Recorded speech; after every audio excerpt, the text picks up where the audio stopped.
بسم الله الرحمن الرحيم عن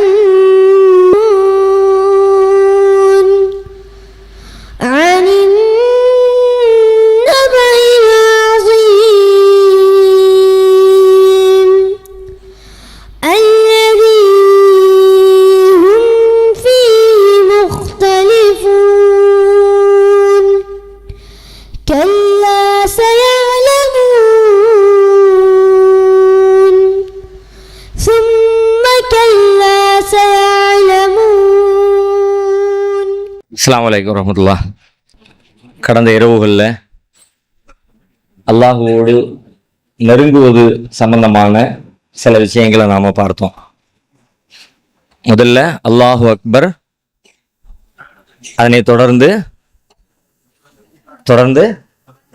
வலதிக்ருல்லாஹி அக்பர், அதனை தொடர்ந்து வரில்வானும் மினல்லாஹி அக்பர், அதனை தொடர்ந்து கடந்த இரவுல ஈமானுடைய படிநிலைகள். ஈமான் என்பது அல்லாஹ்விடத்துல நெருங்கிறதுங்கிறது அது ஸ்டெப் பை ஸ்டெப்பாக தான், அதுக்கு அந்த மெத்தடில் போனாதான் அல்லாஹ்வை நெருங்க முடியும். அந்த படிநிலைகளில் முதல் படி என்ன? முதல்ல உள்ளது அல்லாஹ்வை அறிதல், அல்லாஹ்வுடைய அறிவு, அதன் மீது தான். அதுக்கப்புறம் தான் அடுத்த ஸ்டெப்புக்கு வரணும். அறிவுக்கு அப்புறம் ரெண்டாவது நிலை, அறிவு வந்ததுக்கு பிறகு அடுத்த ஸ்டெப் என்ன? நம்பிக்கை, ஈமான். அறிவுக்கு அப்புறம் ஈமான் என்கிற நம்பிக்கை, நம்பிக்கைக்கு பிறகு மூன்றாவது செயல்பாடு இஸ்லாம். இஸ்லாம் என்கிற நடைமுறை சார்ந்த செயல்பாடுகள். அந்த இஸ்லாமுக்கு அடுத்த ஸ்டெப்பு இஹ்சான். அழகா சொல்றீங்க, இஹ்சான். இஹ்சானுக்கு ரசூலுல்லாஹ் சொன்ன விளக்கம், நீங்க அல்லாஹ்வை பார்க்கிற மாதிரி அல்லாஹ்வுக்கு வெளிப்படுறது, அல்லது அல்லாஹ் உங்களை பார்க்கிறான் என்பதை போல அல்லாஹ்வை வெளிப்படுவது என்கிற அடுத்த நிலை. நடைமுறையை நாம செய்யக்கூடிய இஸ்லாமிய செயல்பாடுகளை, வணக்க வழிபாடுகளை, நம்முடைய வாழ்க்கை முறையை எல்லாவற்றையும் இறைவன் கண்காணித்து கொண்டே இருக்கிறான், பார்த்து கொண்டே இருக்கிறான். அல்லது நான் பார்த்துக்கிட்டு நான் செய்யும்போது அல்லாஹ் என்ன பார்க்குறான், நான் அல்லாஹ்வை பார்க்குறேன்னு நினச்சிக்கிட்டு செய்யணும். ஒருவேளை அந்த ஃபீல் எனக்கு வரலை, அந்த உணர்வு எனக்கு வரலை அப்படின்னா, நான் குறைஞ்சபட்சம் அல்லாஹ் என்ன பார்க்குறான் என்கிற ஒரு மனநிலையிலேயாவது நாம அந்த நிலைக்கு வந்து ஆகணும். அப்படி வந்தால் தான் நம்முடைய செயல்பாடுகள் அல்லாஹ்வை நோக்கி நெருங்குவதற்கு வாய்ப்பாக இருக்கும். அந்த உணர்வு வரலை அப்படின்னா சும்மா பேருக்கு நாம காரியங்களை செஞ்சுக்கிட்டு இருப்போம், தொழுதுகிட்டு இருப்போம், ஓதிக்கிட்டு இருப்போம். எல்லாமே வெறும் வெற்று காரியமா இருக்குமே தவிர ஒரு ஈடுபாடுள்ள அல்லாஹ் விரும்புகிற மாதிரியான ஒரு இஸ்லாமிய வாழ்க்கை முறையாக அந்த வாழ்க்கை முறை இருக்காது. அப்படி இருக்கணும் அப்படின்னா அது நம்முடைய உணர்வோடு கலக்கணும். நாம் எதையெல்லாம் கேட்குறோமோ, எதையெல்லாம் உணர்றோமோ, எதையெல்லாம் நம்புகிறோமோ, அந்த விஷயங்கள் எல்லாமே வெறும் அறிவாக மட்டும் இல்லாமல் அது உணர்வாக மாறணும். எது நம்முடைய உணர்வில் கலக்கிறதோ அதுதான் நம்முடைய செயல்களில் தரத்தை நிர்மாணிக்கும். எதையெல்லாம் நம்முடைய கடந்த காலத்தில் நம்ம எது நம்முடைய நினைவுகளில் பசுமையாக இருக்குன்னு பார்த்தா, என்னென்ன நிகழ்வுகள் எல்லாம் உணர்வோடு கலந்து நம்முடைய மனதில் பதிஞ்சிருக்குதோ அதுவெல்லாம் அப்படியே மனசுல பதிவாயிருக்கும். இன்னைக்கு கேட்டால் நீங்க அதான் சொல்லுவீங்க, உங்க கடந்த காலத்தில் நடந்த மறக்க முடியாத நிகழ்வுகள் அப்படின்னு உங்கள்கிட்ட கேட்டா நம்ம எல்லாருக்குமே சில நிகழ்வுகள் நினைவுக்கு வரும். அது எல்லாவற்றின் பின்னணியில ஒரு உணர்வு கலந்துருக்கும். ஒன்று அன்பா இருக்கலாம், அல்லது ஒரு காதலா இருக்கலாம், அல்லது இரக்கமா இருக்கலாம், அல்லது பயமா இருக்கலாம், அல்லது பதட்டமா இருக்கலாம், அல்லது கோபமா இருக்கலாம். இது எல்லாமே உணர்வுகள். இந்த மாதிரி ஏதாவது ஒரு உணர்வோட எது சம்மந்தப்பட்டு இருந்துச்சோ நாய் துரத்துச்சு பார்க்கணும். எத்தனை வயசுல? இப்ப வயசு 55. 7 வயசுல சொல்லுவார், தெருக்குள்ள நுழைஞ்ச அந்த கண்ணன் கரையில அப்படி கண்ணை பார்த்து உடனே வருஷம் 50 வருஷம் ஆயிடுச்சு. இது மட்டும் மறக்கலையே, அதுக்கு பின்னாடி எவ்வளவோ மறந்துட்டார். நேத்து முந்தா நாள் உள்ளதெல்லாம் மறந்துட்டார். ஆனா 7 வயசுல உள்ளது இப்ப சொல்றார். அப்ப அந்த அளவுக்கு அந்த உணர்ச்சி, அந்த பயம் என்கிற உணர்ச்சி கலந்ததாக அந்த நிகழ்வு அரங்கேறி இருக்கிறது. இது மாதிரி வாழ்க்கையில எதுவெல்லாம் உணர்வோடு கலந்ததோ அதை அழிக்கவே முடியாது. அதுதான் பசுமருத்தானிங்கிறது. பெரும்பாலும் குழந்தைகள் உணர்ச்சி பூர்வமானவங்க. குழந்தை பருவத்தில் உள்ளதெல்லாம் ஏன் நினைவுல இருக்குது பெரும்பாலும் அப்படின்னு பார்த்தா, எல்லா விஷயங்களையுமே உணர்வு பூர்வமா அணுகக்கூடிய ஒரு பக்குவம், ஒரு மனநிலை குழந்தை பருவத்துல இருக்கும். நாள் ஆக ஆக ஆக நம்ம அதை சாகடிச்சிருவோம். நம்ம இந்த ஒரு உலகம், காசு, பணம், பதவி, அந்தஸ்து, அவனை எப்படி ஏமாத்துறது, நம்ம எப்படி மேலே போறது, இவன் எப்படி கீழே இறக்குறது அப்படிங்கிற இந்த அரசியலை எல்லாம் கத்துக்கிட்டு ஆரம்பிச்சதுக்கு பிறகு நாம உணர்வுகளை சாகடித்து கொண்டு உலகத்துல பெரிய ஆளாக வருவதற்கு மாறிடுவோமா? அப்ப நம்முடைய நிகழ்வுகள்ல பல விஷயங்கள் நினைவுல இருக்கவே மாட்டேங்க. 25 வயசு, 27 வயசு, 28 வயசு, 30 வயசு, அதுல நடந்த நிகழ்வுகள் ஒரு 10 நிகழ்வு சொல்லுன்னா சொல்ல தெரியாது. ஆனா பள்ளிக்கூடத்தில் படிக்கும்போது, 7ஆம் கிளாஸ் படிக்கும்போது, 3ஆம் கிளாஸ் படிக்கும்போது, 2ஆம் கிளாஸ் படிக்கும்போது, 5ஆம் கிளாஸ் படிக்கும்போது அதுல ஒரு லிஸ்ட் சொல்ல முடியும். அவன் படித்தான், இந்த ஃப்ரெண்டு படித்தான், அந்த டீச்சர் சொல்லி கொடுத்தாங்கன்னா இந்த ஸ்கூலில் படித்தேன், இப்படி போவேன், இப்படி நடப்பேன், அப்படியெல்லாம் சொல்ல முடியும். ஆனால் அதுக்கு பின்னாடி நடந்துச்சு இது. ஆக்சுவலி மூளையில் ஃபைல் கணக்குப்படி பார்த்தா அந்த 8 வயசு 7 வயசில் உள்ளதெல்லாம் அடியில் கிடக்கு ஃபைல். அதுக்கப்புறம் அதுக்கு மேலே மேலே மேலே மேலே அந்த ஃபைலை போட்டு போட்டு போட்டு போட்டு இவ்வளவு ஃபைல் மேலே ஏறி இருக்கு, உள்ள கிடக்குறது நினைவுல இருக்கு. ஆனால் நமக்கு பக்கத்தில் போன வருஷத்துக்கு முந்தின வருஷம் அதெல்லாம் நம்ம மேல் மூளையில் இருக்கு, அது நினைவுக்கு ரீகால் பண்ண முடியல. காரணம் என்னன்னா அதெல்லாம் உணர்வுகள் சம்பந்தப்படலை, இதெல்லாம் உணர்வு சம்பந்தப்பட்டிருக்கிறது. அப்ப நாம இறைவனிடத்தில் நெருங்க வேண்டும் என்று சொன்னால் இந்த மார்க்கம் குறித்து மார்க்கத்தில் சொல்லப்பட்டிருக்கிற செய்திகள் எல்லாம் நம்முடைய உணர்வோடு கலந்ததாக செயல்படுத்த வேண்டும், அதை புரிய வேண்டும், அதை உள்வாங்க வேண்டும். அதுக்கு தான் இப்போ நபித்தோழர்களை பற்றி பார்த்தோம். நபிகள் நாயகம் ஸல்லல்லாஹு அலைஹி வஸல்லம் அவங்களுடைய காலத்தில் வாழ்ந்தவங்க, அவங்க நம்மளை விட ரொம்ப மேம்பட்ட இறை நெருக்கத்தில் இருந்தாங்க. நிறைய விஷயங்களை நம்ம இன்னைக்கு எப்படி இருக்கிறோமோ நம்மளை விட 50 மடங்கு 100 மடங்குக்கு மேலே அவங்க அல்லாஹ்வோடு நெருங்கி இருந்தாங்க. எப்படி நம்ம சொல்கிறோம், அல்லாஹ் செய்யணும் சொன்னதை செஞ்சிட்டாங்க, அல்லாஹ் விட்டுருன்னு சொன்னதை விட்டுட்டாங்க, அல்லாஹ் தொழுவுன்னு சொன்னால் தொழுதுட்டாங்க, அல்லாஹ் தியாகம் பண்ணுன்னா தியாகம் பண்ணிட்டாங்க. இப்போ நம்ம இது எல்லாத்துலேயும் நமக்கு சிக்கல் இருக்குது.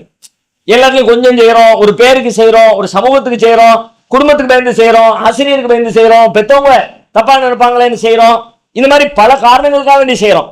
ஆனால் அவங்க நிஜமாகவே அல்லாஹ்வுக்காக வேண்டி இந்த காரியத்தை எல்லாம் ரொம்ப இயல்பாக செஞ்சாங்க.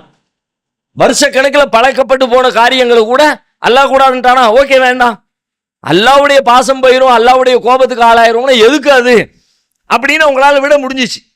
ஒரு தாயின் கோபத்துக்கு ஆளாக விடுவோம் என்று நினைக்கும் பொழுது குழந்தைகள் சிலது விட்டுரும், வேணாம் எங்கள் அம்மா அடிப்பாங்க, எங்கள் அத்தா அடிப்பாங்க, அவங்களுக்கு பிடிக்காது அப்படின்னு நினைக்கும் போது ஒரு குழந்தை அதை செய்யக்கூடாது. அப்படி செஞ்சோம்னா அம்மா அத்தாவுடைய கோபத்துக்கு நம்ம ஆளாயிருவோம் நினைச்சு பயம் வந்து அதை செய்யாம விலகுதில்ல. அது மாதிரி சஹாபாக்கள் அல்லாஹ்வுடைய கோபத்துக்கு ஆளாயிடக்கூடாது என்று பயந்து எல்லாம் அல்லாஹ் செய்யக்கூடாதுனானோ எல்லாத்தையும் செய்யாம அவங்க விலகினாங்க. அப்ப நம்மளை விட அவங்க ஒருபடி மேலாய் விலகினதுக்கு என்ன காரணம்? எது காரணமா இருந்துச்சு? அந்த உணர்வோடு சம்பந்தப்படுற வாழ்க்கை விட உங்களுக்கு கிடைச்சு. அவங்களுக்கு எப்படி கிடைச்சதுன்னா அல்லாஹ் பார்க்கறாங்கிறத ஃபீல் பண்ணுகிற ஒரு சூழல் அவங்களுக்கு அமைஞ்சிச்சு. அவங்க வாழ்க்கையில் ஏதாவது ஒன்று நடக்குது, நடந்த உடனே டக்குன்னு அல்லாஹ்ட்ட இருந்து மெசேஜ் வரும். ஏதாவது ஒன்று செய்யறாங்க, ஏன் செஞ்ச அப்படிங்கிறான் அல்லாஹ். ஏதாவது ஒன்று நல்ல காரியத்தை செஞ்சா உடனே அல்லாஹ் பாராட்டுறான், வெரி குட் சூப்பர் நல்லா செஞ்சிருக்கிறேன் அப்படிங்கிறான். டக்குன்னு ரிசல்ட் வருது. இப்போ கணக்குள்ள ஒரு சிப்பந்தி வேலை பார்த்துக்கிட்டு இருக்கிறாரு, ஒரு வேலைக்காரரு. முதலாளி இங்கே இல்லை, எங்கேயோ இருக்கிறாரு, மொபைலில் கேமரா பார்க்குறாரு. அவன் இங்கே விளையாண்டுக்கிட்டு இருக்கிறான், டக்குனுங்கிறது ஃபோன் வருது, என்ன அங்கே நிற்கிறிய கஸ்டமர் பாரு. அப்போ அவனுக்கு பசுமையாக இருக்கு, ஃபீல் எப்படி இருக்கு, பார்த்துக்கிட்டே இருக்காரியா.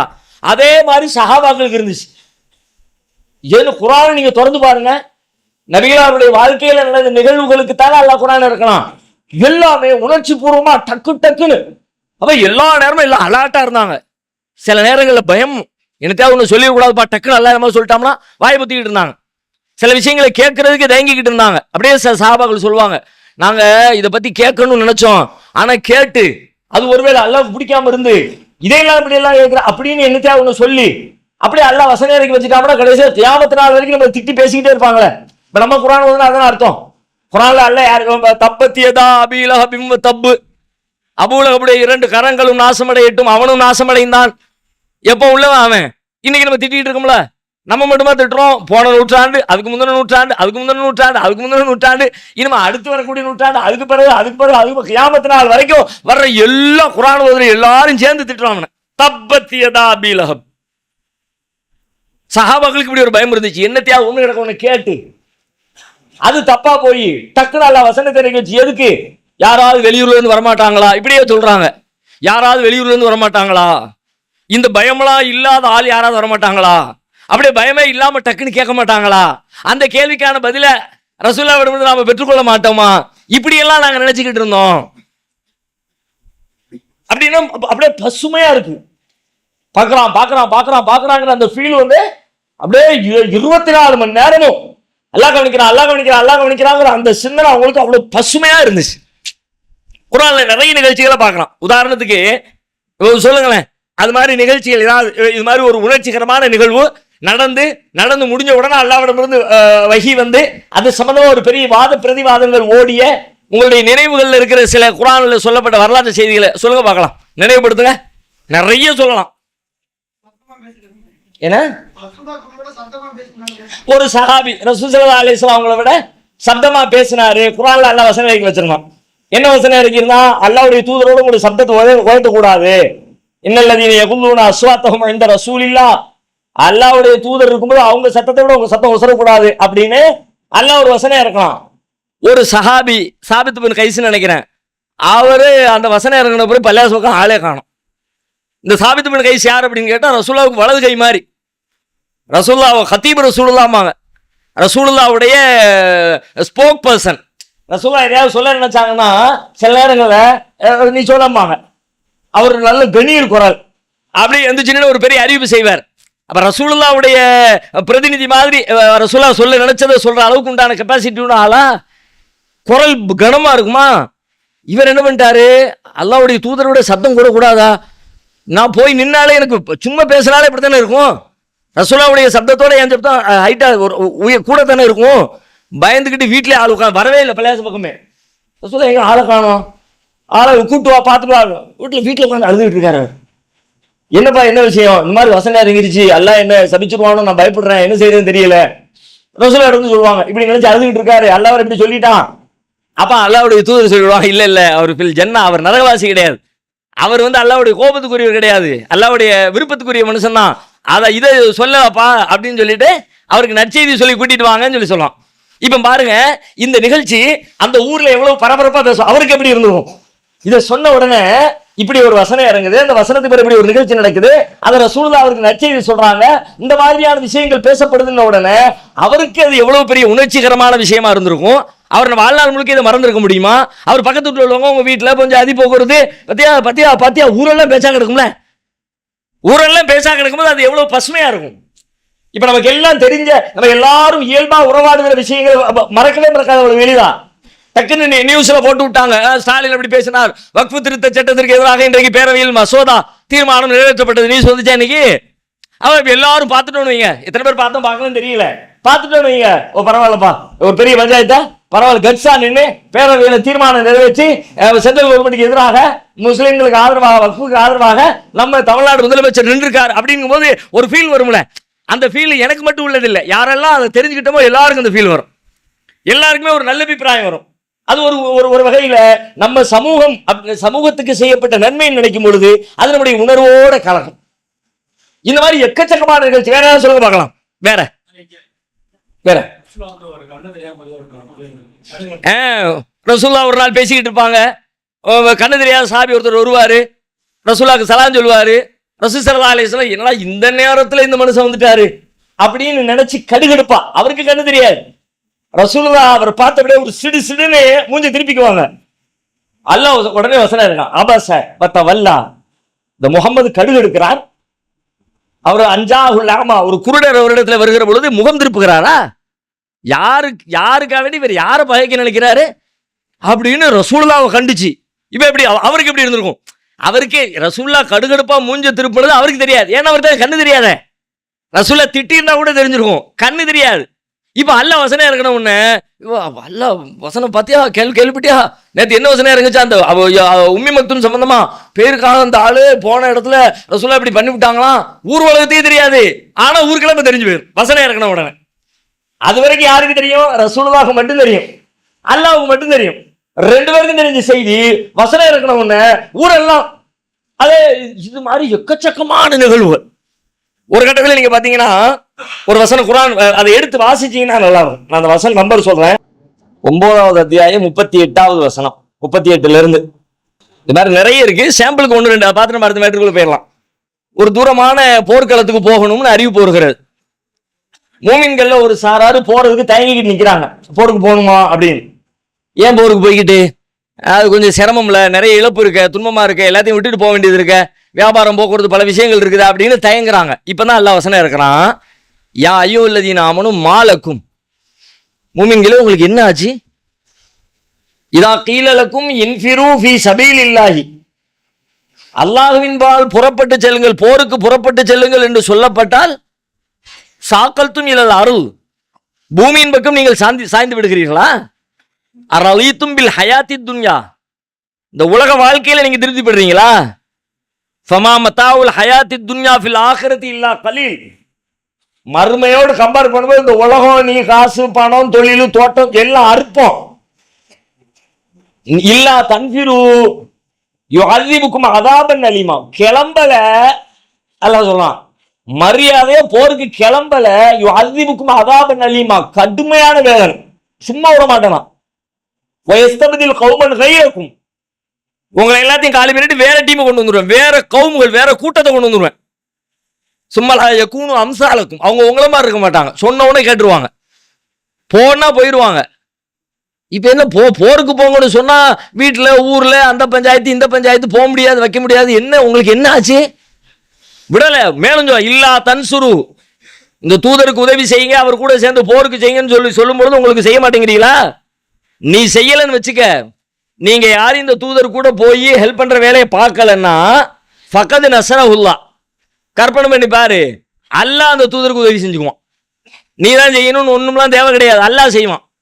ஏற்கனவே செஞ்சும் இருக்கலாம். இது அக்ரஜஹுல்லதீன கஃபரு, காஃபிர்களை ஒரு ஊரை விட்டு வெளியேற்றினாங்களே, போய் குகையில உட்கார்ந்தாங்களே, பயந்துக்கிட்டு உட்கார்ந்துருந்த நேரத்தில் அல்லாஹ் நம்மோடு இருக்கிறான்னு பேசிக்கிட்டாங்களே, அப்பமெல்லாம் அல்லாஹ் உதவி செய்யலையா? அப்ப செஞ்ச மாதிரி இப்ப செய்வான். இப்ப அல்லாஹ்வே உதவி செஞ்சிருட்டுமா?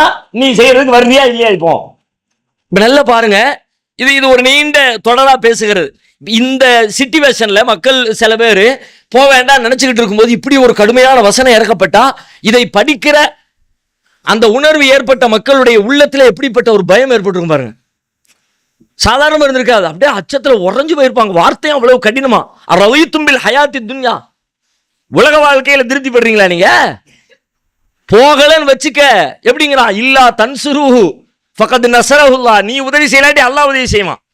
நீ போருக்கு கிளம்பல, யுஅذிபுக்கும் அதாபன் அலீமா, கடுமையான வேதனை உனக்கு வருகிறது, பார்த்துக்க, சும்மா விட மாட்டேன். அதோட மட்டும் இல்ல, வயஸ்தபதில் கௌமன் கைரக்கும், உன்னை எல்லாம் ஆளை தூக்கிட்டு வேற டீமை கொண்டு இறக்கிடுவேன் தூதருக்கு உதவி செய்யறதுக்காக வேண்டி. அவங்க ஒன்ன மாதிரி ஆல்ரெடி சில்லறையா இருக்க மாட்டாங்க, அப்படியே கம்பி மாதிரி எழுதுனா எல்லையா நிற்பாங்க, சொன்ன உடனே காரியத்தை செஞ்சு முடிப்பாங்க. எப்படி வசதி! இப்ப இந்த மாதிரி ஒரு மனசுல நினைச்சாலும் சரி, உன்னை விவாதிச்சாலும் சரி, அந்த சமுதாயத்துல பல விஷயங்கள் நடக்க பேச டக்கு டக்கு டக்குன்னு அங்கிருந்து ஆர்டரும் செய்திகளும் ஆலோசனைகளும் அறிவுரைகளும் வந்துகிட்டே இருந்துச்சுன்னா எப்படி இருக்கும் உங்களுடைய ஃபீல்? அப்படியே ஒன்றி போய் பார்த்துக்கிட்டே இருக்கான், அல்லா பார்த்துக்கிட்டே இருக்கான், அல்லா கூடவே இருக்கான், அல்லா எங்கிட்டு போனாலும் வந்தாலும் திரும்பினாலும் வச்சாலும் முழுக்க அவர்கள் அல்லாஹ்வோடு தங்களுடைய உணர்வுகள்ல ரெண்டரை கலந்திருந்தார்கள். ரசூலுல்லாஹ் கொல்லப்பட்டுட்டாங்கன்னு உடனே ஒரு டீம் ஓடுது. அப்பமே வசனம் இறக்கி வைக்கிறான், வமா முஹம்மதுன் இல்லா ரசூல் அது கலத்து மின் கபலிஹி ருசுல், முகமது அல்லாஹ்வுடைய தூதர் தான். முகமது கொல்லப்பட்ட உடனே நீங்களா ஓடிடுவீங்களா? நீங்க முகமது காண்டி வந்தீங்களா, அல்லாஹ் காண்டி வந்தீங்களா? முகமது மௌத்தா போவார், அல்லாஹ் மௌத்தா போக மாட்டான். மௌத்தா போவாத அல்லாஹ்வுக்காக வேண்டி நீ போருக்கு வந்தியா, அல்லது மௌத்தா போற இந்த முகமது காண்டி போருக்கு வந்தியா? அவர் கொல்லப்பட்டால், அவர் இறந்து விட்டால், இன்கலபத்தும் அல்ல ஆகாபிக்கும், வந்த வழியில் நீங்க போயிருவீங்களா? எப்படி இருந்திருக்கும் பாருங்க. ஓடின ஆட்களுக்கு எப்படி இருக்கும் பாருங்க. ஓடிக்கிட்டு இருக்கிறான் ஓது போர்க்களத்தில் ஒரு கூட்டம், ஓடிக்கிட்டு இருக்கும்போது வசனம் இறங்குது. வசனம் இறங்கணும்னு டிக்ளரேஷன், வசனம் இறங்கணும்னு சொல்லிடுவாங்கல்ல, சொல்லிட்டாங்க. அது எல்லாத்தையும் வசனம் இறங்கிட்டா என்ன, முகமது கொல்லப்பட்டால் ஓடிடுவீங்களான்னு கேட்கறான். ஓடிக்கிட்டே இருக்கிறவங்க எப்படி இருக்கும்? எம்மாடி இப்படியா சொல்லியிருக்கான்ல, திரும்ப ஓடியா, திரும்ப ஓடி வந்தாங்க. அப்படிதான் நடந்துச்சு. இப்படி ஒவ்வொரு கட்டத்திலையும் ரசூலுல்லாஹ்வுடைய குடும்ப பஞ்சாயத்து, குடும்பத்துக்குள்ள ஒரு மனைவிட்ட நிறைய மனைவி ரசூலுல்லாஹ் உண்டுல, ஒரு மனைவிட்ட ஒரு ரகசியத்தை சொல்லியிருந்தாங்க. ரகசியம்னால என்ன அர்த்தம்? ரகசியம்னா ஊரறிஞ்ச ரகசியம் நம்ம வச்சிருக்கோம், எல்லாத்துக்கும் தெரியும். ஆனா ரகசியம் யார்ட்டையும் சொல்லி யார்ட்டையும் சொல்ல ஊரெல்லாம் சொல்லிவிடுவோம். இந்த ரகசியம் இல்லை, நெசமா ரகசியங்கிறது சொன்ன இடத்துல அப்படியே நிக்கணும், கிணத்துல போட்ட கல்லு மாதிரி இருக்கணும், வேற எங்கேயும் போக கூடாது. நான் யார்ட்டையும் சொல்லல, ரகசியம் சொல்லி இருக்கலாம், பார்த்து வெளியிலே சொல்லிடாதப்பா. இந்த கேப்ஷனோடயே எல்லாரும் ரகசியத்தை பரிமாறிக்கிட்டு இருப்போம். ரசூலுல்லாஹ் தான் மனைவி இடத்துல ஒரு ரகசியத்தை சொல்றாங்க. சொன்னா அந்த அம்மா என்ன பண்ணிட்டாங்க, உம்முல் மூமினீன் தான், நம்முடைய தாய்மார்கள் தான், நாம அவங்களை குறைச்சோ வேற எந்த மதிப்பிட முடியாது. ஆனாலும் அல்லாஹ் கண்டிக்கிற விஷயத்தை கண்டனையத்தை எடுத்துக்கணும்ல. அல்லாஹ் என்ன பண்ணிட்டான், உடனே தூதரை கூப்பிட்டு மேட்ற நீங்க ரகசியம் சொல்றீங்க. ஏன்னா தூதருடைய வீடு, பல விஷயங்கள் பேசுவாங்க, உண்மையா இருக்கணும். அதுல ஏதாவது கோளாறு ஏற்பட்டுச்சுன்னா உலகத்துக்கே பெரிய தப்பான முன்மாதிரியா போயிடக்கூடாது. அதனால உடனே கண்டிக்கணும்னு சொல்லிவிட்டு தூதருடைய மனைவிக்கு எவ்வளவு குவாலிட்டி இருக்கணும், எவ்வளவு தரம் இருக்கணும்ன்றதுக்காக வேண்டி உடனே நீங்க அங்க சொன்னீங்க உங்களுக்கு தெரியாது, ஆனா அங்க இருந்து வேற இடத்துக்கு பாஸ் ஆயிடுச்சு அப்படின்னு உடனே ரசூலுல்லாஹ் மனைவி கூப்பிட்டு வைப்பாங்க. ரசூலுல்லாஹ் கூப்பிடுவாங்க, ஃபலம்மா நப்பாத் பிஹி வஅல்ஹரஹுல்லாஹு அலைஹி அரஃப பஅலஹு வஅரல அன் பஅல் ஃபலம்மா நப்பாஹா பிஹி قالت மன் நம்பாக ஹாதா. கூப்பிட்டு வைப்பாங்க, என்ன இப்படியெல்லாம் நியூஸ் போயிருக்க, இவ்வளவு செய்தியை சொல்லியிருக்கியே, இப்படி நடந்திருக்கு வச்சிருக்கு அப்படின்னு பின்னாடி நடந்த நிகழ்வுகளை எல்லாம் ரசூலுல்லாஹ் சொல்லுவாங்க. உடனே அவங்க ஒய்ஃப் கேட்பாங்க, மண்ணம்பக்காதா உங்களுக்கு யார் சொன்னா? நம்ம வீட்டில் நடக்கிற மாதிரியே இருக்கு பாருங்க. அப்படி நம்ம கையில் அவ்வளோ அப்படியே உள்ளங்கை நெல்லிக்கனி மாதிரி ஆதாரம் இருந்தாலும் சரிதான். அப்படியா யார் சொன்னா சொல்லுங்க. ஏன் அங்கே ஒரு பஞ்சாயத்து கூட்டணும்ல, நம்மளும் சொல்ல முடியாது. சொன்ன நம்ம குடும்பத்தில் இன்னொருத்தனை மாட்டி விட வேண்டியது இருக்கும்ல. சித்தப்பனோ பெரியப்பனோ மாமாவோ மைனியோ யாரோ ஒருத்தவங்க சொல்லியிருப்பாங்க, ஏதோ நல்ல இடத்துல சொல்லியிருப்பாங்க, அவங்களே போட்டு விட முடியும். போட்டு விட்டா அவ்வளோதான் குடும்பம். உன்னையெல்லாம் ஒரு நல்ல பொம்பளைன்னு வந்து சொன்னேன், பெரிய மனுஷன் சொன்னேன், நீ போய் மெனக்கேட்டு அவன்கிட்ட சொல்லியிருக்கியே என் புருஷங்காரன் அப்படின்னு அங்கே சண்டை முடியாது. இப்போ இங்கே அப்படி இல்லையா, அல்லாஹ் சொல்லியிருக்கான். அல்லாவுக்கு என்ன பயம் வேண்டி கிடக்குது? அவன் மண்ணம்பாக்காதா யாரு? அந்த அந்த கேள்வியை கேட்கறதுக்கே பெரிய துணிச்சல் வேணுங்க. அது பெண்களுக்கு மட்டுமே உண்டான துணிச்சல். பெண்களுக்கு மட்டுமே. அந்த உங்களுக்கு அப்படியெல்லாம் முடியாது. ஆம்பளை ஒரு கட்டத்துக்கு மேல பளிச்சுன்னு ஆதாரம் இருக்கும்போது எப்படிடா மறுக்கிறதுன்னு நம்ம தயங்கி நிற்போம். எவ்வளவு இல்லையே, எனக்கு தெரியாத, நான் பண்ணவே இல்லையே, நான் பார்க்கவே இல்லையே. ஏமா உன் போன்ல இருந்து போன் போயிருக்கு, நான் பண்ணலையே. வேற யார்? நேற்று நீ தானே வச்சிருந்த போன, புள்ள கையில கொடுத்தியா? வேற யாரு தெரியலையே எனக்கு. அப்படியே பச்சை அந்த யூசுப் நபி வரலாற்றுல சட்டையை பிடிச்சி இழுத்து கிழிச்சு சண்டை போட்டு எப்படியாவது கடைசியில் வெளியே வந்த உடனே அப்படியே அந்த பெல்ட் அடிச்சுட்டு வரோம். பத்தியலா இந்த யூசுப் பண்ண வேலையை பத்தியலா எப்படி கொஞ்சம் அப்படி தலை குனிஞ்சி வைக்கப்பட்டு சரி ஏதோ அப்படியெல்லாம் கிடையாது. அப்படியே டபுள் தலைகீழ புரள்றதுல அவங்களுக்கு ஈக்குவலா ஆம்பளைங்களால முடியவே முடியாது. அதனால தான் அல்லாஹ் குர்ஆன்ல பயன்படுத்துற ஒரு வாசகத்தை நீங்க பாருங்க. ஷைத்தானை பத்தி சொல்றான், இன்ன கைத ஷைத்தானி காணல் லைஃபா. ஷைத்தானுடைய சூழ்ச்சி இருக்குதே அதெல்லாம் ரொம்ப பலவீனமானதுப்பா. நீ பெருசா நினைக்காத. அல்லாஹ்வுடைய உதவி வந்துச்சுன்னா ஷைத்தானுடைய சூழ்ச்சியெல்லாம் என்ன பெரிய சூழ்ச்சி. இன்ன கைத ஷைத்தானி காணல் லைஃபா. ஷைத்தானுடைய சூழ்ச்சி ரொம்ப பலவீனம். யூசுப் நபி விவகாரத்துல பொம்பளைங்க சூழ்ச்சி பண்ணாங்கல்ல, அதை பத்தி பேசுறான். இன்ன கைதக்குன்னு அவீம். மோடி அந்த பொம்பளைங்க சூழ்ச்சி இருக்க பயங்கரமான சூழ்ச்சிங்கிறான். ஏன் நம்ம வார்த்தை இல்லை, அல்லாஹ்வுடைய வார்த்தை. பொம்பளைங்க பண்ணின சூழ்ச்சியை சொல்லும் பொழுது அந்த பொம்பளைங்க பண்ணின சூழ்ச்சி இருக்க பயங்கரம், கைதக்குன்னு அவீம், மகத்தான சூழ்ச்சிங்கிறான். ஷைத்தானுடைய சூழ்ச்சியை கூட பலவீனம்னு சொன்ன அல்லாஹ் பொம்பளைங்களுடைய சூழ்ச்சி எப்படி அப்படின்னு எப்படி இருக்கும் பாருங்க. அந்த மாதிரி தான். இப்ப அதே தொனியில ரசூலாட்ட மண்ணம்பாக்காக உங்கள்ட்ட யாரு சொன்னா இத? அர்ஷாக ரசூலா கால நப்பஅனியல் அலீமுல் ஹபீர். யாவற்றையும் அறிந்தவனும் நுணுக்கமாக தெரிந்தவனுமாகிய அல்லாஹ் எனக்கு சொன்னான். அஸ்ஸலாமு அலைக்கும் வரஹ்மத்துல்லாஹி வபரகாத்துஹு. அன்பிற்குரிய சகோதர சகோதரிகளே, திருச்சி பாலக்கரையில் அமையவிருக்கும் தாருசலாம் பள்ளிக்காக நாம் ஏற்கனவே சுமார் 4000 ஸ்கொயர் ஃபீட் இடத்திற்கு பாதிக்கான தொகையை கொடுத்து அதை நாம் பதிவு செய்திருக்கிறோம். மீதி தொகைக்கான பங்கை ரமலானிலே நாம் அறிவித்தோம். 8000 பங்குகள் தேவை. ஒரு பங்கின் விலை 1000 ரூபாய் என்று சொல்லி நாளை முதல் ஒற்றைப்படை இரவை தேடுகின்ற முகமாக அதில் 1000 மாதங்களை விட சிறந்த நாள் ஒன்று இருக்கிறது என்பதற்காக அதில் எப்படியும் நம்முடைய நன்மைகளை கொள்ளையடித்து விட வேண்டும் என்ற நோக்கத்தில் நாம் இபாதத்துகள் செய்ய இருக்கிறோம். அதே அந்த 1000 மாதங்களை விட சிறந்த நாளை தேடுவது போல் நம்முடைய தாருசலாமில் 1000த்திற்கும் மேற்பட்ட மக்கள் தொழக்கூடிய வகையில் ஒரு இடத்தை நாம் வாங்கி அதில் பள்ளி கட்ட இருக்கிறோம். ஆகவே அந்த 1000 மாதங்களை சிறந்த விட அந்த நாட்களிலே 1000த்திற்கும் மேற்பட்ட மக்கள் இபாதத் செய்கிற இந்த இடத்திலே வெறும் 1000 ரூபாயில் நாம் அதை பங்கு கொள்ள முடியும் என்கிற வகையில் நாம் ஒரு பங்கின் விலை 1000ஆக பகுத்து கொடுத்திருக்கிறோம். இடத்திற்காக பொருளாதாரத்தை வாரி வழங்கி நாம் நன்மைகளை கொள்ளையடிக்கக்கூடிய ஒரு பாக்கியத்தை எல்லாம் அல்ல அல்லாஹ் ரப்பல் ஆலமீன் நமக்கு தந்துள்ள வேண்டும் என்றும் உங்களுக்கு நான் கேட்டுக்கொள்கிறேன். உங்கள் அஸ்னான் மல்டி ஸ்பெஷாலிட்டி பல் மருத்துவமனை. பல் மற்றும் வாய் சம்பந்தப்பட்ட அனைத்து விதமான நோய்களுக்கும் எங்களிடம் சிறப்பு சிகிச்சை அளிக்கப்படும். அஸ்னான் மல்டி ஸ்பெஷாலிட்டி பல் மருத்துவமனை, கலெக்டர் அலுவலகம் அருகில், நாகர்கோவில். நீங்கள் அனாதை குழந்தைகளை ஆதரிக்க விரும்புகிறீர்களா? தந்தை இழந்து தரமான உணவின்றி, நல்ல உடைகளின்றி, சரியான வழிகாட்டுதலின்றி அனாதைகளாக வாழும் இந்த குழந்தைகளுக்கு உதவும் கரங்கள் தான் தாருல் இல்ம் உதவும் கரங்கள். அல்லாவின் உதவியால் 2010 10 குழந்தைகள் என்று ஆரம்பிக்கப்பட்ட இந்த உதவும் கரங்கள் சமூகத்தில் கவனிப்பாரற்று அதிகரித்து வரும் அனாதை குழந்தைகளை கருத்தில் கொண்டு தற்போது 160 குழந்தைகளுக்கு மேல் பொறுப்படுத்தி செயல்பட்டு வருகிறது. இவர்களின் கண்ணீரை துடைத்திட நீங்கள் தாராளமாக உதவுங்கள். உங்கள் ஜகாத் மற்றும் சதக்காவை அனுப்ப வேண்டிய முகவரி தாருல் இல்ம், நம்பர் 64, பார்த்தசாரை தெரு, பழைய வண்ணாரப்பேட்டை, சென்னை 21. Website darulilmhh.com. தொடர்புக்கு 9840725020, 9600055060. சொல்லிட்டு மேலும் விடல, இன் தத்தூபா இலல்லா, அல்லாஹ்விடத்துல மன்னிப்பு கேட்கலன்னு வச்சுக்கோங்க, நீங்க ரெண்டு பேரும் ரகசியத்தை சொன்னாலும் ரகசியத்தை கலந்துக்கிட்டாலும் அந்த வெளிப்படுத்தினாலும் ஃபக்கது சகத்து குலூபுக்குமா, உங்க ரெண்டு பேருடைய உள்ளமும் சீர்கெட்டு போச்சு. வைன் தலாஹரா அலை ஃபஇன்னல்லாஹ ஹுவ மௌலாஹு வ ஜிப்ரீல் வ ஸாலிஹுல் மூமினீன். இந்த நபிக்கு எதிராக நீங்க வேற ஏதாவது யோசிச்சீங்கன்னா நபிக்கு ஆதரவா யார் வருவா தெரியுமா? ஃபஇன்னல்லாஹ ஹுவ மௌலாஹ், அவர் நபியுடைய எஜமானனாகிய அல்லாஹ் உதவிக்கு வருவான். வ ஜிப்ரீல், அவனுடைய வானவர் ஜிப்ரீல் வருவார். வ ஸாலிஹுல் மூமினீன், மூமின்கள் உள்ள நல்லடியார்கள்லாம் வருவாங்க. மரியாதை மன்னிப்பு கேட்டு தெரிஞ்சுக்கங்க. இந்த சிச்சுவேஷன் எப்படி இருந்துருவாங்க? அந்த குடும்பத்துல இந்த வசனங்கள் அருளப்படுற நேரத்துல இந்த விவகாரம் பேசப்பட்டு அது ஊருக்குள்ள பேசப்பட்டு இப்படி எல்லாம் போகும்போது எப்படிப்பட்ட ஒரு உணர்ச்சி கொந்தளிப்பு இருந்திருக்கும் பாருங்க. இப்போ நபிகளாம் ஸல்லல்லாஹு அலைஹி வஸல்லம் காலத்துல நபித்தோழர்களுடைய வாழ்க்கையில அவங்க அப்படியே உணர்வு பூர்வமா மிங்கிலாகி மார்க்கத்தை ஃபாலோ பண்றதுக்கு இந்த செயல்முறை உதவிச்சு. அல்லாஹ் பார்த்துக்கிட்டே இருக்கிறான், அல்லாஹ்வை நான் பார்க்கிறேன், இல்லாட்டி அல்லாஹ் என்ன பார்க்கிறாங்கிற அந்த இஹ்சான் என்கிற அந்த நிலையை அடைவதற்கு இந்த சூழல் அவர்களுக்கு உதவியது. இப்ப நமக்கு அப்படிப்பட்ட ஒரு சூழல் இருக்குதா? இப்ப நம்ம அல்லாஹ் அநியாயம் செய்ய மாட்டான்.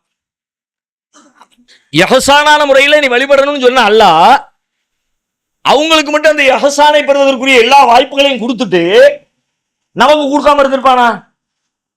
ஆனா இப்ப நமக்கு இல்லையே. என்ன மாதிரி நம்ம வீட்டுல பஞ்சாயத்து டக்குனு வகி வரலையே, வர வாய்ப்பும் இல்லையே. நம்ம குடும்பத்து பிரச்சனையெல்லாம் அல்லாஹ் குர்ஆன்ல பேசுறதுக்கு தனியா டெய்லி ஒவ்வொருத்தருக்கும் ஒவ்வொரு குர்ஆன் எழுதிட்டு இருக்கான்ல. இப்ப இதை எப்படி கையாளுறது? அல்லாஹ்வுடைய தூதருடைய காலத்தில் வாழ்ந்தவர்கள், நபித்தோழர்கள், நபிகளார், அவங்க எல்லாத்துக்குமே அந்த கனெக்ஷன், அல்லாஹ்வோடு கனெக்ஷன் இருக்குங்கிறத புரிந்து கொள்ளக்கூடிய ஒரு சூழல் இருந்துச்சு.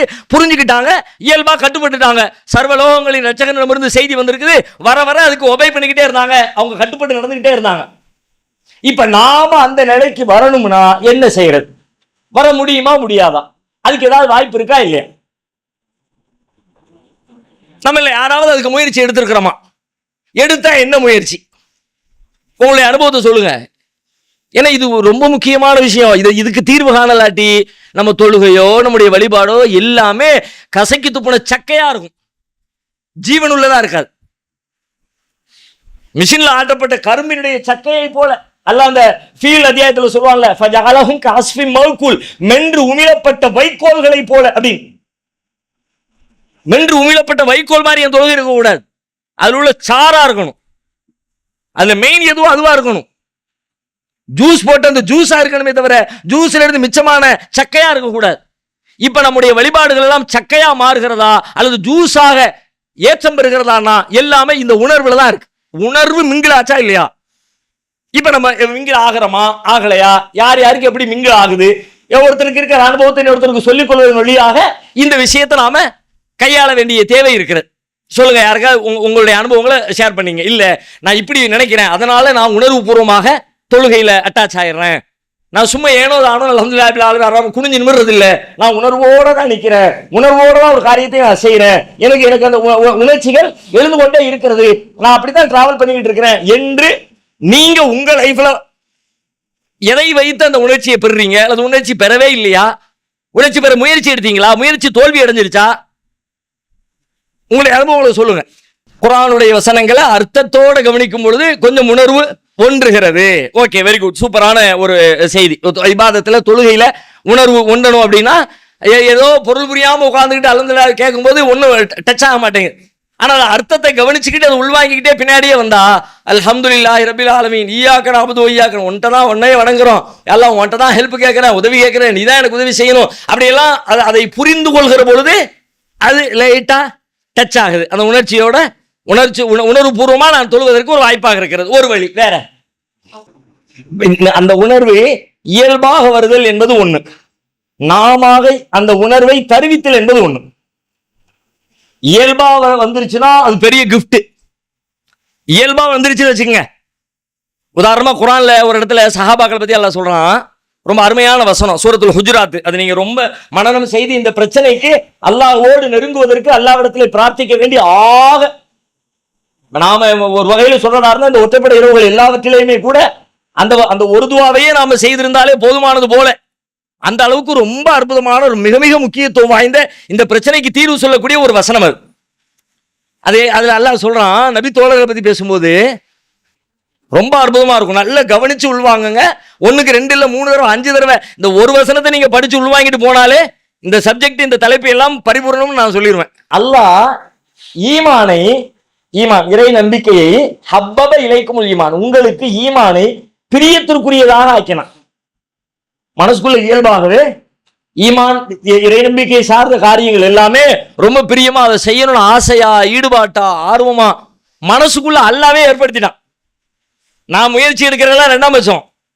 அல்லாவே உள்ளுக்குள்ள என்ன பண்ணிட்டாங்கன்னா உள்ள ப்ரோக்ராம் உள்ளத்துக்குள்ள கல்புக்குள்ள ஹப்பப இலைக்குமுல் ஈமான், ஈமானை நேசத்திற்குரியதாக. நாம எதை நேசிக்கிறோம், உலகத்துல என்னென்னலாமோ நேசிக்கிறோம், எதன் மீதா இல்லாம நேசமும் பாசமும் ஒரு நெருக்கமும் நமக்கு வருகிறது. ஆனா இங்க சஹாபாக்களுக்கு என்ன சொல்றான் அல்லாஹ், உங்க உள்ளத்துல அல்லாஹ் என்ன பண்ணாம்னா ஈமானா ரொம்ப பிரியம், ஈமானா ரொம்ப இஷ்டம், ஈமான் சார்ந்த ஒரு காரியம்னா உங்களுக்கு அப்படியே மனசு அப்படியே ஆசை அப்படியே ரெக்க கட்டி பறக்குது. அப்படி ஒரு ஹப்பப இலைக்கும் ஈமான், ஈமானை பிரியத்திற்குரியதாக ஆக்கினான். உங்கள் உள்ளத்திலே அதை அலங்காரமாக ஆக்கினான். அதை வச்சுக்கிறதுல அவ்வளவு பெரிய மகிழ்ச்சி, அவ்வளவு பெரிய சந்தோஷம். ஈமானுடைய செயல்பாடுகள் வெளிப்படுத்தல அவ்வளவு பெரிய கம்பீரம். அப்படி எங்கிட்டு போனாலும் தன்னுடைய ஈமானை வெளிப்படுத்துற மகிழ்ச்சி, பேர் ஆர்வம், பேஷன், என்ன மாதிரி அதை நினைச்சா விளக்கிறதுக்கு வார்த்தையே இல்லை. இப்படி ஒரு ஃபீல உள்ளத்துக்குள்ள அல்லாஹ் கொடுத்தான். இப்ப இந்த உலகத்துல உலக சமநிலை இருக்கு பாத்தீங்களா? சமநிலைனா உலகம் பல்வேறு டிபார்ட்மெண்ட் உலகத்துல இருக்கிற ஒரு எலக்ட்ரிக்கல் இருக்கு, எலக்ட்ரானிக் இருக்கு, சிவில் பில்டிங் கன்ஸ்ட்ரக்ஷன் இருக்கு, ஒரு கல் இந்த மார்பிள் கல் அந்த டிபார்ட்மெண்ட் இருக்கு, மைக் ஒரு டிபார்ட்மெண்ட் இருக்கு, செல்போன் டிபார்ட்மெண்ட் இருக்கு, வேளாண்மை டிபார்ட்மெண்ட் இருக்கு, மர டிபார்ட்மெண்ட் இருக்கு, செருப்பு தைக்கிறது இருக்கு, துணி தைக்கிறது இருக்கு, சாப்பாடு இருக்கு, எக்கச்சக்கமான லட்ச டிபார்ட்மெண்ட் இருக்குல்ல. இந்த லட்ச டிபார்ட்மெண்ட் அப்படியே ஈவனா டெவலப் ஆகுதா இல்லையா? ஏதாவது ஒண்ணு மட்டும்தான் இதெல்லாம் காசு கொளிக்குது, அதனால எல்லாரும் அங்க போய் நிக்கிறான், மத்த எல்லாத்தையும் விட்டுட்டான் அப்படின்னு உங்களால சொல்ல. மீன் கடை மட்டும்தான்பா, கறிக்கடையே ஆகல சொல்ல முடியுமா? மீன் கடையும் நடக்குது, கறிக்கடையும் நடக்குது, மளிகை கடையும் நடக்குது, பருப்பு வியாபாரம் போகுது, சீனி வியாபாரம் போகுது, எல்லாமே போகிறது. இதுல போய் சில பேர் உழைப்பு கொடுக்குறான், சில பேர் அதுல போய் உழைப்பு கொடுக்குறான். இப்படி எல்லாருமே இந்த உலகத்தினுடைய அந்த முன்னேற்றத்திற்கு ஒவ்வொருத்தரும் ஒவ்வொரு வகையில பங்களிப்பு செய்யறான். இந்த பங்களிப்பின் பின்னணி என்னன்னு கேட்டா, இவன் ஒரு டிபார்ட்மெண்ட் தேர்ந்தெடுக்கிறான்ல, அந்த டிபார்ட்மெண்ட் இவனுக்கு பிரியமானதா ஆக்குறான். இவனுக்கு அது பிடிச்சிருக்கு, உங்களுக்கு பிடிக்காம இருக்கும், பக்கத்துல உள்ள 10 பேருக்கு பிடிக்கும், என்னடா இது தொழில் இதை போட்டு செய்யற அப்படின்னு. ஆனா அவனுக்கு பிடிச்சிருக்கும், அவன் ஈஸியா அதை செஞ்சா ஹாப்பியா இருப்பான், சந்தோஷமா இருப்பான். சம்பளமே கம்மியா இருந்தாலும் பிரச்சனை இல்லப்பா, வருமானம் இல்லாட்டியும் பரவாயில்லப்பா, எனக்கு இது பிடிச்சிருக்கு நான் செய்யறேன், அப்படி செய்வாங்க. அவனுக்கு இருக்கணும். நீங்க எல்லாரும் சேர்ந்து ஏண்டான்னு இப்ப நம்ம இடையில ஒரு பஞ்சாயத்து வந்துச்சு, நம்ம மாட்டு மூத்திரமா ஒட்டக மூத்திரமா பஞ்சாயத்து ஒன்று வந்துச்சு பத்தியில. மாட்டு மூத்திரத்தை குடிங்க அப்படின்னு சொல்லி காமகோடி டைரக்டர் பேசினாரு. அது எந்த டைரக்டர்? அவரு ஐஐடி டைரக்டர். அவர் ஒரு பேட்டி ஒன்று கொடுத்துருந்தாரு, அதுக்கு முன்னாடி கொடுத்த பேட்டி. அந்த பேட்டியில் அவர் சொன்னாரு, இன்னைக்கு ஐஐடியுடைய டைரக்டர் அவர். இந்த ஃபீல்டுக்கு வந்து கிட்டத்தட்ட 20 வருஷமா என்னமோ ஆயிடுச்சு. வர்றதுக்கு முன்னாடி அவர் ஒரு வெளிநாட்டில் ஒரு மல்டிநேஷனல் கம்பெனியில் ஏதோ ஒரு ஜாப்ல வேலை பார்த்துக்கிட்டு இருக்கிறார். அவருடைய சம்பளம் 1 லட்ச ரூபாய்க்கு மேல, 1,20,000 என்னமோ சம்திங் சொல்றார், 1 லட்ச ரூபாய்க்கு மேல சம்பளம். இப்போ இந்த ஐஐடியில இருந்து கால் பண்றாங்க. அவங்களுடைய தகப்பனாரு சொல்றாரு, வந்து ஜாயின் பண்ணிருக்கிறாரு, உங்களுக்கு வேலை கிடைச்சிருக்குது, இங்க வந்துருன்னு. இங்க உள்ள சம்பளம் எவ்வளவு தெரியுமா? 19,000. அவர் வாங்கிக்கிட்டு இருக்கிற சம்பளம் 1 லட்சத்தையும் சொச்சம். இப்ப ஐஐடியில வேலை கிடைச்சிருக்குது, வேலைக்கு அப்ளை போட்டு ஓகே நீங்க வந்து ஜாயின் பண்ணுங்கன்னு ஆச்சு. சம்பளம் எவ்வளோ? 19,000. இப்போ அந்த 1 லட்சத்தி சொச்ச ரூபா வேலையை விட்டுட்டு இதுல வந்து சேர்ந்தா இவனுக்கு நம்ம என்ன சொல்லுவோம்? இந்த ஆளுக்கு சரியான லூசார ஃபார்முலா இருக்கு. 1 லட்ச ரூபா சம்பளம் மாசம் அப்படியே லட்டு மாதிரி கிடைக்குது, அதை விட்டுட்டு வெறும் 19,000 ரூபா சம்பளத்துக்கு யாரு வருவா? ஒத்துக்குவாங்களா? பெரும்பாலும் யாராவது ஒத்துக்குவாங்களா? ஒத்துக்க வாய்ப்பே இல்லைல்ல. ஆனா அவர் வந்தார். இன்னைக்கு அவர் பெரிய டாப்ல இருக்கிறாரு, இன்னைக்கு பல லட்சங்கள் சம்பாதிக்கிறாரு. இன்றைய நிலை வேறு. ஆனால் அன்றைக்கு அதிலிருந்து அதை விட்டுட்டு வந்தார்ல, எப்படி வந்தாரு? அவருக்கு ஒரு பேஷன், இதுல இருக்கணும், படிச்சு கொடுக்கணும், இந்த தொழில்நுட்ப துறையில பெரிய டெவலப் ஆகணும், அதுக்கு நாம இந்த நாட்டுக்கு ஏதாவது பங்களிப்பு செய்யணும் அப்படின்னு அவருக்கு இருந்த அந்த பேர் ஆர்வம் சம்பளத்தை எல்லாம் ஓரங்கட்டி வச்சுட்டு அதன்பால் அவர் ஈடுபட வச்சுச்சு. இந்த மாதிரி எத்தனை பேர் இருக்கிறான்? அமெரிக்காவில் சாஃப்ட்வேர் கம்பெனியில் வேலை பார்த்தா இன்னைக்கு உரம் போடாம பயிர்களை விளைவிக்கக்கூடிய வேலைகளை அந்த தொழிலை பார்த்துக்கிட்டு இருக்கிறேன். 2 ஏக்கர் வச்சிருக்கேன், 3 ஏக்கர் வச்சிருக்கேன், கத்திரிக்காய் பயிரிட்டு இருக்கிறேன், மிளகாய் பயிரிட்டு இருக்கிறேன். எத்தனை பேர் அந்த மாதிரி இருக்கிறாங்க? இவரே இங்க வந்தாரு. அவருடைய உள்ளத்துல ஒரு பேர் ஆர்வம், நமக்கு அவருக்கு அது பிடிச்சிருக்கு. நம்ம எல்லாத்துக்கும் சேர்த்து அமெரிக்காவில் இருக்க சாஃப்ட்வேர் கம்பெனி பிடிச்சிருக்கு, ஏன்னா 10 லட்சம் ரூபாய் சம்பளம். ஆனா அவருக்கு அது பிடிக்கலையே. அப்ப அல்லாஹ் என்ன பண்றாங்கன்னா, இந்த உலகத்தினுடைய சமநிலைக்காக வேண்டி ஒவ்வொருத்தருக்கும் ஒவ்வொரு வகையான இன்பத்தை ஒவ்வொரு காரியத்திலும் கொடுக்குறான். அவன் அதை செய்யறான், அதை செஞ்சு உலகம் பேலன்ஸா இருக்கு. செருப்பு கடையை வச்சு செருப்பு கடை பேலன்ஸா போய்கிட்டு இருக்கு. அதுக்கு எவ்வளவு மக்கள் தேவையோ அவ்வளோ. மீன் கடைக்கு தேவையான மக்கள் மீன் கடைக்கு, கறி கடைக்கு தேவையான மக்கள் கறி கடைக்கு, துணி கடைக்கு தேவையான மக்கள் துணி கடைக்கு, ஆராய்ச்சிக்கு தேவையான மக்கள் ஆராய்ச்சிக்கு, மார்க்கெட்டுக்கு தேவையான மக்கள் மார்க்கெட்டுக்கு, பேச்சுக்கு தேவையான பேச்சுக்கு, தொழுகைக்கு தேவைப்படுற விவாதத்துக்கு தேவைப்படுற விவாதத்துக்கு, புரட்சிக்கு தேவைப்படுறவன் புரட்சிக்கு, அரசியலுக்கு தேவைப்படுறவன் அரசியலுக்கு, அவனுக்கு ஒவ்வொரு விஷயத்துல ஈடுபாடு. இந்த பிரியத்தை கொடுத்தான். இந்த பிரியம் வந்துருச்சுன்னா அதுக்கு முன்னாடி எவ்வளவு துன்பம் துயரம்னு நீங்க எல்லாம் பெரிய துன்பம்னு நினைப்பீங்க. பிரியம் வந்துட்ட ஒருத்தனுக்கு எதுவுமே துன்பமா இருக்க. நபி ஸல்லல்லாஹு அலைஹி வஸல்லம் இரவு நேரத்துல நின்று தொழுகிறாங்க. நமக்கு எல்லாம் தெரிஞ்ச ஹதீஸ். நின்று தொழுகும் பொழுது தொழுது முடிச்ச உடனே பார்த்தா காலெல்லாம் வீங்கி போச்சு. ரொம்ப நேரம் நின்று தொழுது இருக்கிறாங்க. எவ்வளவு நேரம் தெரியல. கால் வீங்கிற அளவுக்கு எவ்வளவு நேரம் இருந்திருக்கும். 4 மணி நேரம், 5 மணி நேரம், 6 மணி நேரம் கூட இருந்திருக்கலாம். எவ்வளவோ நேரம் நின்று தொழுது இருக்கிறாங்க. காலெல்லாம் வீங்குகிற அளவுக்கு நின்றுட்டாங்க. ஆயிஷா நாயகி தொழுது முடிச்ச உடனே கேட்கிறாங்க, அல்லாஹ்வுடைய தூதரே, ஏன் இவ்வளவு சிரமப்பட்டு தொழுகணும்? கால் வீங்கிடுச்சுன்னா வலிக்குது, சொரந்து போய் இருக்குது, கால் வலியோட தொழுகணுமா? அல்லாஹ் உங்களுடைய முந்தைய பாவத்தை மன்னிச்சுட்டான். இனிமே நீங்க வாழுங்காலம் வரைக்கும் நீ செய்ய போற பாவத்தை கூட மன்னிச்சுட்டேன்னு டிக்ளேர் பண்ணிட்டான். முன்பின் பாவங்கள் மன்னிக்கப்பட்டுருச்சு. இதுக்கு பிறகு இப்படி நின்று தொழுது கஷ்டப்பட்டு ஆயிஷா நாயகியுடைய பார்வையில் என்னமா தெரியுது? கஷ்டமா தெரியுது. நம்ம எல்லாருடைய பார்வையில் எப்படி தெரியுது? கஷ்டமா தெரியுது. ரசூலுல்லாஹ்வுடைய பார்வையில அது இஷ்டமா தெரியுது. இது நம்ம கஷ்டம். அஃபலா அகூன அப்தன் ஷக்கூரா, நான் ஒரு நன்றியுள்ள நல்லடியாராக இருக்க வேண்டாமா? அதுக்கு தான் அவங்களுக்கு பிடிச்சிருந்துச்சு. நமக்கெல்லாம் சிரமமாகவும் பெரிய பாரமாகவும் தெரிகிற காரியம் ரசூலுல்லாஹ்வுக்கு ரொம்ப இன்பமான காரியமா இருந்துச்சு. அப்ப அல்லாஹ் உள்ளத்துக்குள்ள ஒரு விஷயத்துல இன்பத்தை கொடுத்துட்டாங்கன்னா ஊர் உலகம் பூரா ஏண்டா இதுனாலும் அவன் அதைத்தான் செய்வான். அந்த மாதிரி இங்க சொல்ற இந்த வசனத்துல வலாக்கின்னல்லாஹ ஹப்பப இலைக்குமுல் ஈமான், அல்லாஹ் உங்களுக்கு ஈமானை பிரியத்திற்குரியதாக ஆக்கினான். உள்ளத்துக்குள்ள ஈமான் அவ்வளவு இஷ்டம். ஈமானுக்கு எதிரான எதையும் செய்ய மாட்டான். உங்களுடைய உள்ளத்தில் அதை அலங்காரமாக அதை வச்சுக்கிறது ஒரு பெரிய கௌரவமா, பெரிய மதிப்பா, பெரிய மரியாதையா. என்ன பல்ல சுத்திக்கிட்டு இருக்கான் அப்படின்னு மத்தவன் பேசுவான். இப்படி எல்லாரும் ஒரு வாழ முடியுமா இந்த உலகத்துல அப்படின்னு பேசிக்குவாங்க.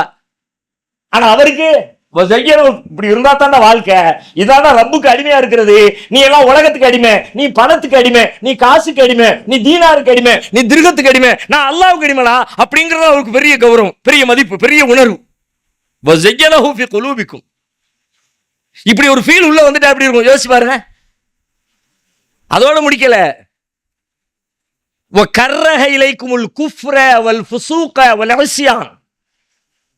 ஈமான நேசத்துக்குரியதா ஆக்கினவன் குஃப்ரை இறை மறுப்பை, ஃபுசூக்கை பாவத்தை, இஸ்யானை வரம்பு மீறலை, அல்லாஹ்வுக்கு மாறு செய்யக்கூடிய காரியங்களை வெறுப்புக்குரியதாக அதை கண்டடைய எப்படா சீச்சி நான் செய்ய மாட்டேன்ப்பா.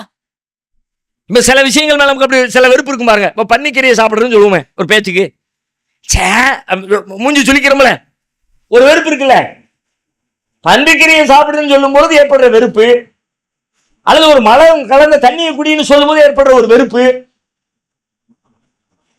வேற ஏதாவது தீமைகளை அடுத்தவங்க பத்தி புறம் பேசுறதை பத்தி 2 பேரும் உட்காந்து பேசிட்டு இருக்கிறாங்க. அதை நம்ம பக்கத்துல போய் உட்காடுறோம். யார் அவனா? சரி அவனை தெரியுமா எனக்கு, அவனை தானே சொல்லி தெகுத்தன் பூசா தானே, சரியான கஞ்ச பையன், எல்லாம் கொடுத்துருக்கான், நமக்கெல்லாம் கொடுத்தா நம்ம செய்யலாம். ஏன்னா என்ன பண்றது, அள்ளி கொடுத்துருக்கலாம். இன்னும் 8 தலைமுறை 10 தலைமுறை காசு இருக்குது, ஒரு புண்ணியம் இல்லையே, எச்சிக்கையால காக்க வர மாட்டேனா. அப்படின்னு இவரும் சேர்ந்து அப்படியே ஜிங்கிச்சான் ஜாலரா அடிக்க வேண்டியது. இது ஒரு புறம் பாவம் தானே. இந்த பாவத்தை பார்க்கிற நேரத்துல மலத்தை சாப்பிடுதல் என்று சொல்லும் பொழுது ஒரு வெறுப்பு, ஒரு அருவருப்பு. பன்றி இறைச்சி சாப்பிடுதல் என்று சொல்லுகிற பொழுது ஒரு வெறுப்பு, ஒரு அருவருப்பு. அது மாதிரி இயல்பாகவே என் உள்ளத்துல ரெண்டு பேரும் இந்த மாதிரி புறம் பேசிக்கிட்டு இருந்தானா, என்னடா இது சே அப்படி ஒரு வெறுப்பு வந்துருச்சுன்னா நான் அந்த பக்கம் போவேனா? இயல்பாக வெறுப்பு வந்துருச்சு. இப்ப எனக்கு வெறுப்பு வரல, எனக்கு அது டேஸ்டா இருக்கு. எது டேஸ்டா இருக்கு? அடுத்தவனை பத்தி கழுவி ஊத்துறது, அடுத்தவனை பத்தி புறம் பேசுறது, அதெல்லாம் எனக்கு டேஸ்டா இருக்கு போய் தானே நான் அதை அக்செப்ட் பண்றேன். ஆனா அது வெறுப்பாயிடுச்சுன்னா பாவத்துக்கு பக்கம் போவே மாட்டேனே. என் வாழ்க்கை எப்படி இருக்கும்? அல்லாஹ்வை மறுக்கிறதையோ, ஃபாசிக்கான பாவமான செய்யறதையோ, வேற வரம்பு மீறுகிற காரியமோ எதையும் ஏன்னா இயல்பிலேயே உள்ளுக்குள்ள கண்டாலே எனக்கு அப்படியே வெறியா வருதுடா. எப்படி புறம் பேசுறான்னு தெரியலப்பா, இப்படி பேசிக்கிட்டு இருக்கிறாங்களா, எப்படி போய் பேசுறான்னு தெரியல, பேசிக்கிட்டு இருக்கிறாங்களா, எப்படிதான் இவன் தொழுகை விடுதானே தெரியல, அப்படியே தொழுகை விட்டது நினைச்சாலே எனக்கு கபகபகபன்னு வருது. அப்படி வந்துச்சுன்னா எப்படி இருக்கும்? நம்ம வாழ்க்கை கொஞ்சம் கற்பனை பண்ணுங்க. ஆனா அப்படி வரல. சஹாபாக்களுக்கு சொல்றான் அல்லாஹ், வலாக்கின்னல்லாஹ ஹப்பப இலைக்குமுல் ஈமான், ஈமானை உங்களுக்கு நேசத்திற்குரியதாக ஆக்கினான், வ ஸய்யனஹு ஃபீ குலூபிக்கும், உங்கள் உள்ளங்களில் அதை அலங்காரமாக ஆக்கினான், வ கர்ரஹ இலைக்குமுல் குஃப்ர வல் ஃபுசூக வல் உஸ்யான், இறை நிராகரிப்பை, பாவத்தை, வரம்பு மீறலை உங்களுக்கு வெறுப்புக்குரியதாக அவனே ஆக்கினான். அது அப்படி ஆயிடுச்சுன்னு வச்சுங்க, அப்படி உள்ளத்துக்குள்ள ஆயிடுச்சு, அல்ஹம்துலில்லாஹ் சூப்பர். அதுக்கப்புறம் டைரக்டா சொர்க்கம் தான், இடையில ஒரு தடுப்பும் இல்லை. இப்ப நமக்கான சிக்கல் என்னன்னா, இயல்பா நமக்கு அப்படி இல்லை. இயல்பா எல்லாம் நமக்கு இன்பில்டா கொடுக்கல. அப்ப நாம என்ன பண்ணுறது? நாம முயன்றுதான் அதை பெற வேண்டும். அதுதான் இப்ப நமக்கு முன்னாடி இருக்க சவாலை தான். அல்லாஹ்